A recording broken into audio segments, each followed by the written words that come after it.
The button means we're alive, a casual take hosted by your boy Steven Pepper, here to casually talk some sports.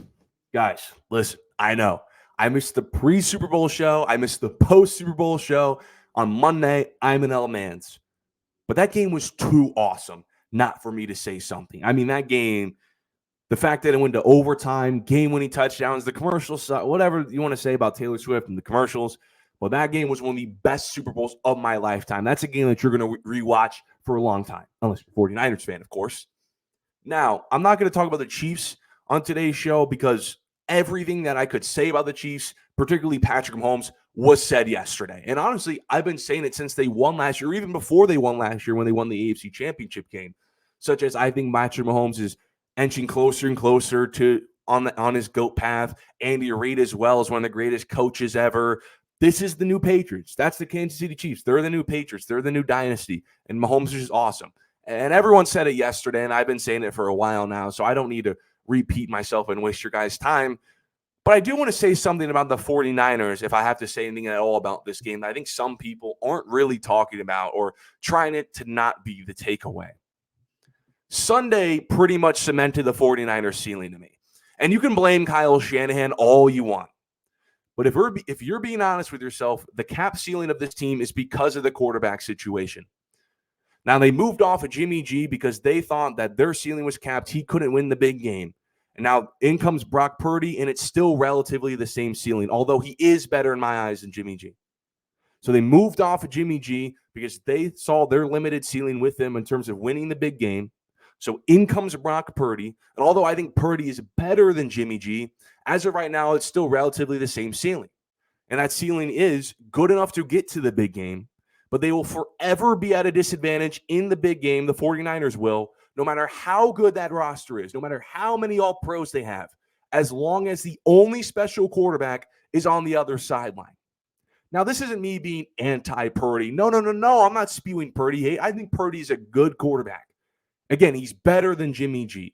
And I think he had an excellent season. And he made some plays on Sunday that Jimmy G couldn't even think about making. Jimmy G couldn't, and he made some plays on Sunday I don't think Jimmy G could dream about making. Purdy didn't lose the game, but he certainly didn't do enough to win the game. The person who won the game was Patrick Mahomes. Oh, but Purdy, the offensive line, was under a lot of pressure. Yeah, and so was Mahomes. But the difference between the two quarterbacks is you can't pressure Mahomes. The 49ers tried. Steve Wilks sent Bosa, Young, and company off the edge. But in the final minutes of the fourth quarter in overtime, Mahomes is perfect. He picked up every key third and fourth down, whether it was on the ground or through the air. Whereas Purdy, a limited playmaker, a bit undersized, you can get in his face, you can pressure him. And as a result, on third down, the down where Spagnuolo likes to send a lot of pressure, the 49ers offense went 3 out of 12. And under pressure, Purdy completed 50% less passes. I mean, he completed less than 50% of his throws. Now, this trade in the end did not work out at all. But at the time, there was a reason why the 49ers traded all the way up into draft Trey Lance at 3. Because the team saw Jimmy G fold in the Super Bowl, fold in the next NFC Championship game, that they thought they were a dynamic quarterback away from a title.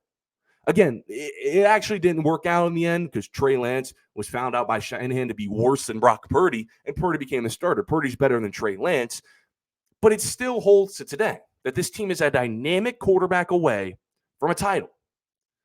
Listen, I thought on Sunday both quarterbacks had relatively the same advantages. Both running backs fumbled. Both defenses played great.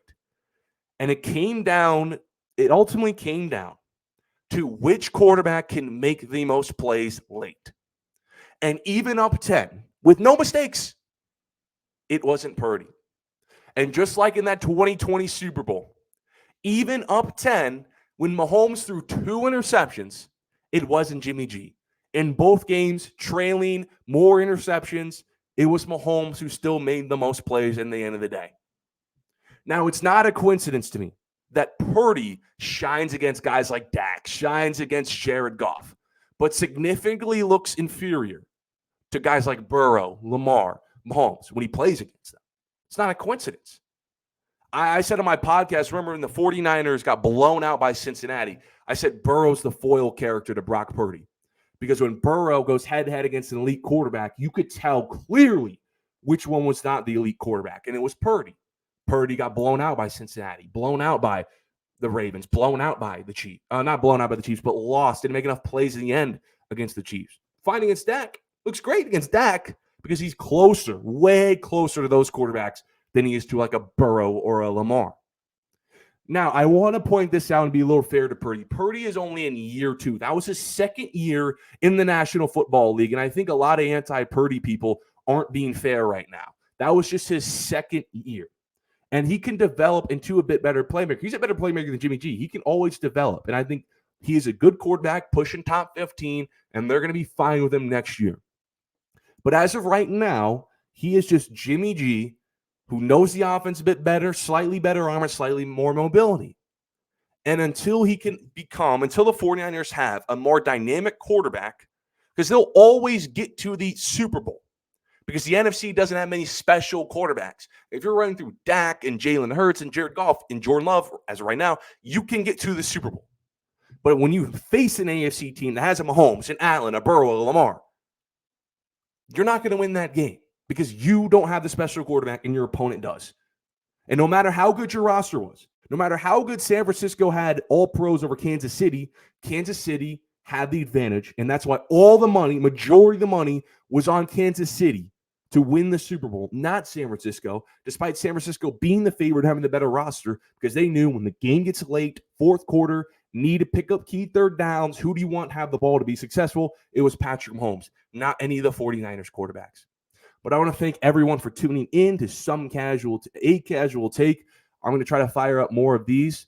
Now we don't have an NFL season until the draft and free agency, so it's going to be NBA dominated for at least the foreseeable future. But you can find me on social media, everything Some Casual Takes, to stay updated on all things related to the show. Let me know what you guys thought about like the Super Bowl commercials, Taylor Swift, the game itself in the comments below. And until next show, see you.